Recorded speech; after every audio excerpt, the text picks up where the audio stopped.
Okay, this is the final video. The balance scorecard. Again, let's see why we need this. So they discuss this, if you like, on the employees, which is the next paragraph. They talk very clearly about employees, and they're really talking about non-financial performance indicators. That's one area here, with some very strong elements of Porter's 5 forces. And a key strength for this business, because they're in design and manufacture, is its employees. They have skilled staff. I mean, there's so much you can really do with this. And you can imagine the key point here is that the moment you start, if you don't protect your skilled staff, or you fire them, or you don't invest in them, if you like, you won't have, because your key USP, if you remember, at the beginning of this whole lecture, was that your USP is that you have power over your design, and you're able to withstand shocks because you make your own product right at the very beginning of your design chain, of your value chain. And if you lose power over that, then you're subject, if you like, to being, you at the very beginning of your own skill. And in effect, if you're waiting to get a raw material before you can actually finally make a product, then there is a risk that you will suffer financially. So they really want us to discuss the balanced scorecard and the importance of non-financial measures. The paragraph is very clear about the importance of staff within the production department. Very clear. It talks very clearly about the designers and the skilled craftsmen, which enable it to continually release innovative new products to the market. This is the strength of the organization. So the fact that there is a cut to its apprenticeship program should alert us to the potential consequences and the reasons for poor results. So we know straight away that when we see if there's a fall in revenue, we know that we can refer, if you like, to the fact that there has been a cut. If you like, if there's an increase in the cost of sales, we know that we can refer to a cut in this very skilled member of staff that have been shed or let go, if you like.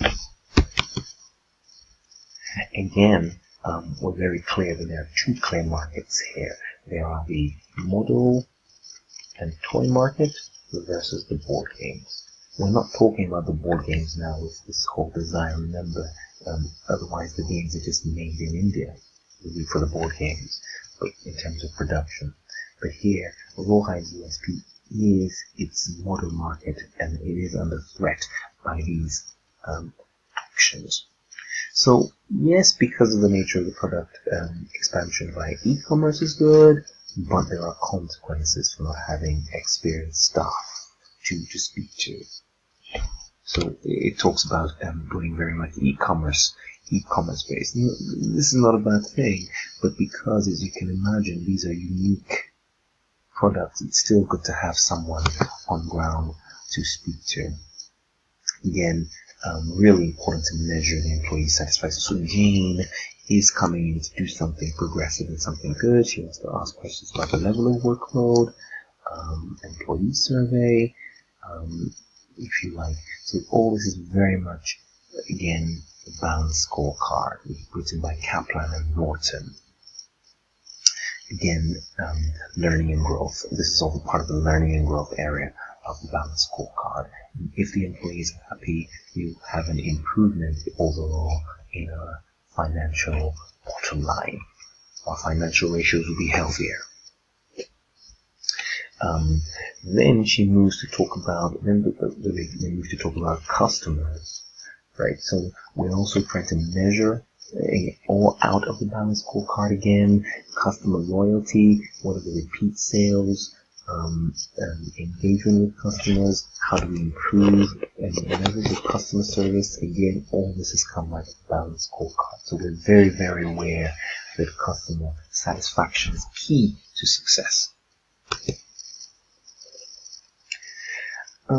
Again, here we talk about the system needs updating and relevance if it is to be used as part of the customer relationship management.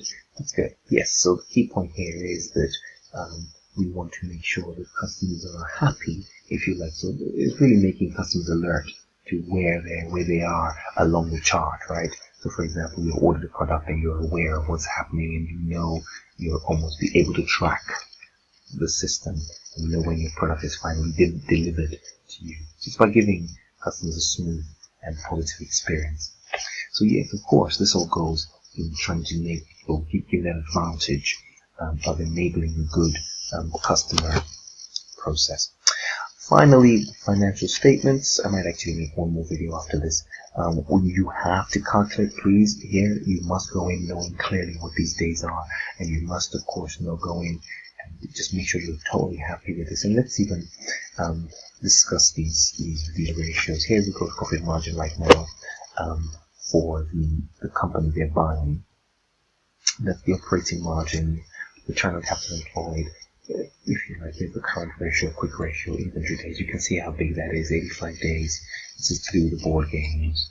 Yeah, this is the board games. And we can see the payable days and the receivable days. I mean, you can see that our receivable days are better. We talked about this in class. Our receivable days, really, the fact that we're still able to get the money in before we pay is still the reason why we're probably afloat.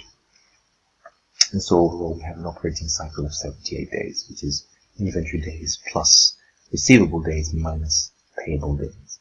And then we have our gearing, which is quite a good ratio. So literally for every pound we owe, for every 12p, well, for every pound we own in terms of equity, we have 12p that we owe. That's quite good. We could extend that and have it could increase it. We could take on more debt fundamentally. So, like all things, really, ratios need comparisons. We only have 1 year, we don't know what the industry average is, so we don't really have a basis for comparison. And we recognize that we're dealing with seasonal product, and it's important to understand what the margins are over the busy periods. So we need more information, and we'll probably get that in the bill exam, what the industry averages are. Operating margin, you can see there is a big jump, isn't there? All the way from 45.4 all the way to 4.1. So quite a lot happened there in terms of overheads. So very much control issues and controlling costs. And the current ratio and quick ratio are both greater than 1, but we know that this is composed very much of inventory. There's inventory in here, so maybe that's why that's high. And we can see here this is also composed of trade receivables. So maybe what we want to do is, if you like, analyzing in our analysis, talk about something called the cash ratio to really see what the relationship is between cash and current liabilities. So you can analyze that. Again, we've talked about this. And gearing, maybe the scope for more borrowing. Great, I'll stop there, and in my last video, I'll look at Toys R Us.